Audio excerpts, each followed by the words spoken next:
आहे. खरी गरज आहे ते आपल्या सर्वांना काम करण्याची.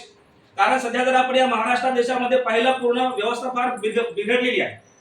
देशामध्ये बीजेपीचं सरकार, महाराष्ट्रामध्ये त्यांचं प्रस्थापित सरकार आणि या सरकारच्या काळामध्ये अनेक आपले जे बहुतांश आपल्या बहुजन वर्गावरती, दलितावरती, आदिवासीवरती आणि किमान बौद्धावरती मोठ्या प्रमाणामध्ये अत्याचार आणि अत्याचार सुरू झालेले आहेत.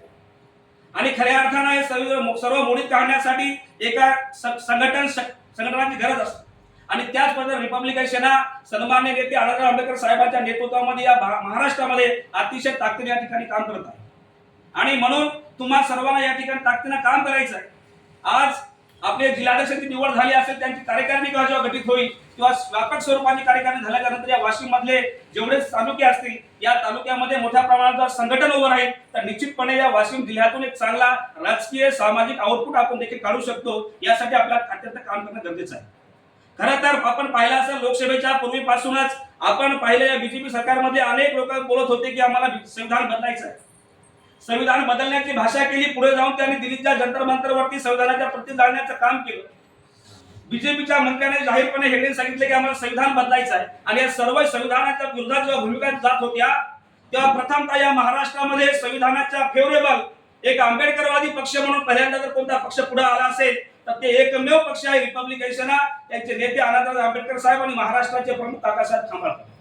काकासाहेब खांबाळकरांच्या नेतृत्वामध्ये या महाराष्ट्रामध्ये पहिल्यांदा लोकसभेच्या पूर्वी जेव्हा संविधानाची पायमल्ली या महाराष्ट्राच्या देशामध्ये या पार्लमेंटमध्ये होती, दिल्लीमध्ये होत होती आणि कर्नाटकामध्ये होत होती, या संबंध भारतामध्ये होत होती, त्यावेळेस संविधान वाचवण्याची पहिल्यांदा कोणी जर एल्गार पुकारला असेल तर रिपब्लिकन सेनेने पुकारलं आहे, किंबहुना काकासाहेब खांबाळकर साहेबांनी पुकारलेला आहे.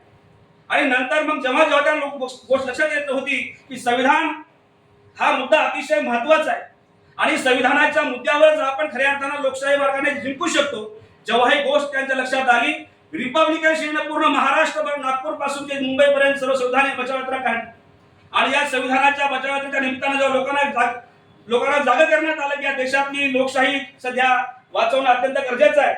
या देशामधलं बाबासाहेबांचे लिहिलं संविधान आहे, हे संविधान वाचवणं अत्यंत गरजेचं आहे. ते असे अनेक संविधानवादी मुद्दे आपल्या भारतातील जनतेला, महाराष्ट्रातील जनतेला आणि आंबेडकरवादी लोकांना, बाबासाहेबांच्या विचाराला मानणाऱ्या लोकांना सांगण्याचं खऱ्या अर्थानं महाराष्ट्रात कोणी काम केलं असेल तर ते आमचे नेते काकासाहेब खांबाळकर साहेब यांनी केलेलं आहे.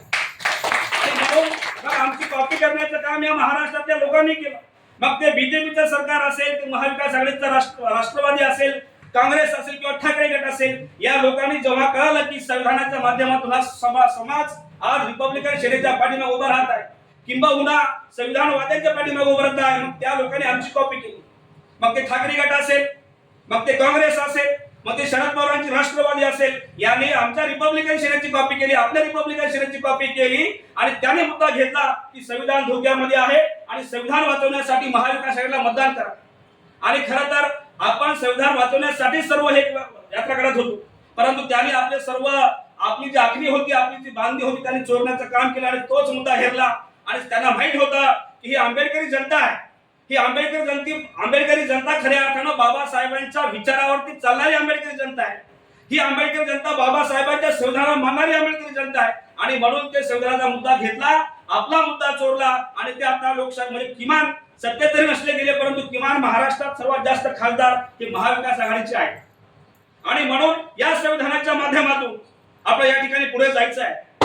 याच लोकशाही वाचवण्यासाठी आपल्या खऱ्या अर्थानं पुढे जायचं आहे बांधवांनो. आणि म्हणून येणाऱ्या विधानसभा निवडणुकीच्या संदर्भानं संविधान हा मुद्दा अतिशय महत्वाचा आहे. लोकशाही वाचवणं हा मुद्दा अतिशय महत्वाचा आहे. आणि याचबरोबर या महाराष्ट्राला देखील वाचवणं अत्यंत महत्वाचं आहे. असे अनेक विषय घेऊन आपला विधानसभेला रिपब्लिकनला सामोरं जायचं आहे. यासाठी आपला या ठिकाणी ग्राउंडला काम करणं अत्यंत गरजेचं आहे. मग महिलांचे प्रश्न असतील, बेरोजगारांचे प्रश्न असतील, युवकांचे प्रश्न असतील, कामगारांचे प्रश्न असतील, महिलांच्या निराधारांचे प्रश्न असतील किंवा कोणाच्या गावखेड्यामध्ये कुसामध्ये आपल्या दलितांच्या स्मशानभूमीचे प्रश्न असतील, गायरानीचे प्रश्न असतील, अनेक प्रश्न घेऊन आपण या ठिकाणी काम केलं. आपण जर काम खऱ्या अर्थाने केलं तर आपण रिपब्लिकन सेनेला न्याय देऊ शकतो. आणि रिपब्लिकन सेनेच्या माध्यमातूनच खऱ्या अर्थानं निळ्या झेंड्याच्या खाली आपण या विधानसभेचा आमदार देखील करू शकतो. यासाठी आपल्या या ठिकाणी खूनगाठ बांधणं अत्यंत गरजेचं आहे.